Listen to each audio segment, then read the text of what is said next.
Net neutrality to congressional baseball shooting. Ajit Pai advises America on the future.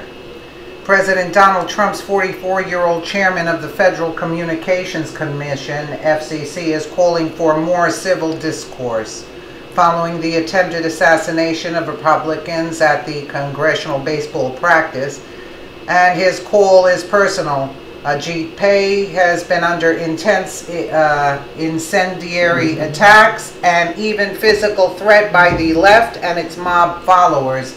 He has been threatened, his home surrounded by militant protesters, with his family and neighbors shaken.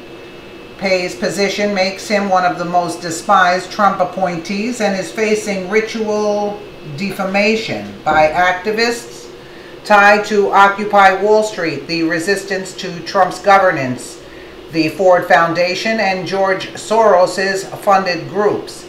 Had Trump not won last November, Pai told the Daily Caller News Foundation in this exclusive interview, there was a lot coming for heavy-handed regulations through the FCC. At the end of the day, he says the FCC was really the leading spear of overregulation over the past several years, with the federal government extending that into even more fields. They were using the FCC for implementing policies that couldn't get through Congress, including possible content regulation.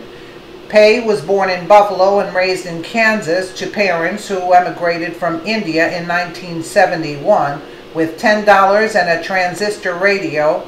He went to Harvard and then Chicago Law School and has worked for several Senate offices. To be designated chairman of this agency on January 23rd was an only in America, quote, story for his entire family. The popularized and deceptive term net neutrality, quote, is really the question of regulating the internet, Pai explains.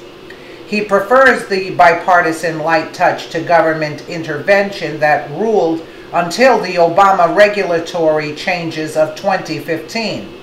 Pai explained the policy disagreements and the stakes in a recent speech at the Newsom, noting one of the left's leader praised Venezuela for their government's approach to dissent of the state.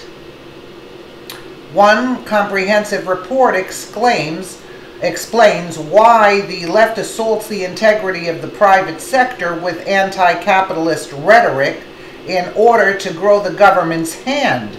Speaking of European pressures starting to engage in content control, Pai says it is disturbing that there is pressure growing from the outside of those who want government to start choosing who gets to speak and who doesn't get to speak on this platform.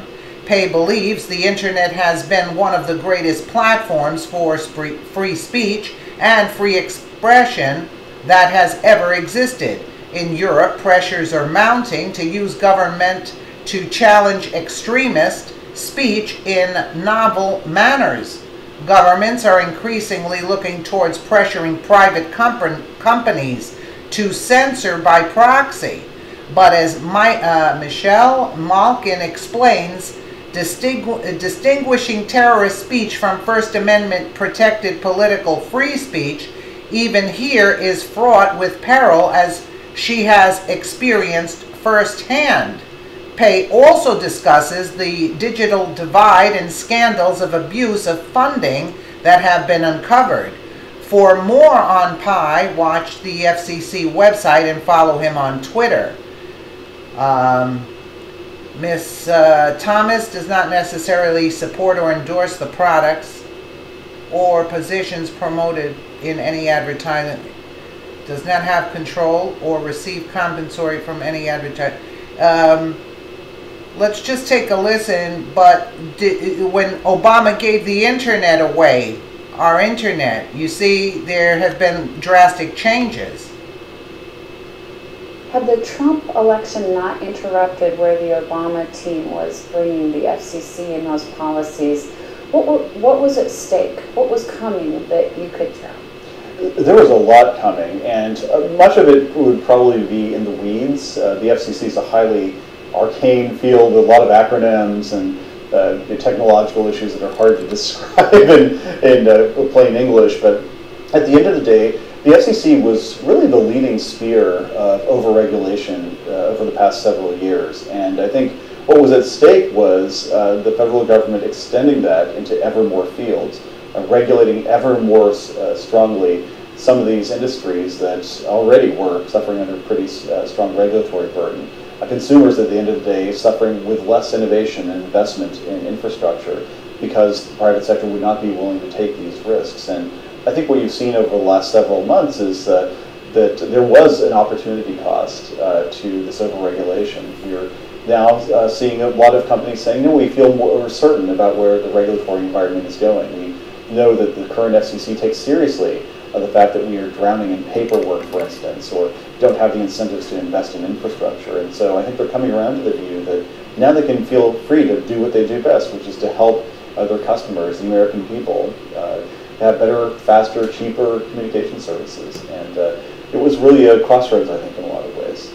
I think some people want to use the FCC as a tool for implementing policies that couldn't get through Congress. The elected officials couldn't come to an agreement on some of these things. And unfortunately, there are a pretty decent number of people who want to use the administrative state, in this case the FCC, to get those policies implemented.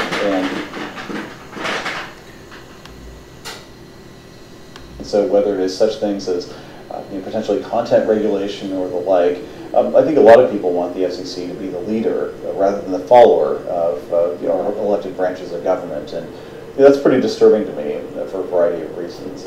So discuss what has happened to you from the left. What tactics have they used against you? Because you seem to be at the center of the left-wing storm. Over the last couple of months, we've seen a number of different threats. I get regularly serious threats to the safety of myself and other FCC personnel over the email system. Protesters have shown up at my house, among other things, and are picketing every now and then, putting flyers with my likeness and maybe words and whatnot on my neighbor's doors. And so that's it's not pleasant, but at the end of the day, I'm going to keep focused on what I think is the right thing to do, and let the chips fall where they may. Yep. You see the radical left? Let us know what you think in the comments below, and thank you so much for watching.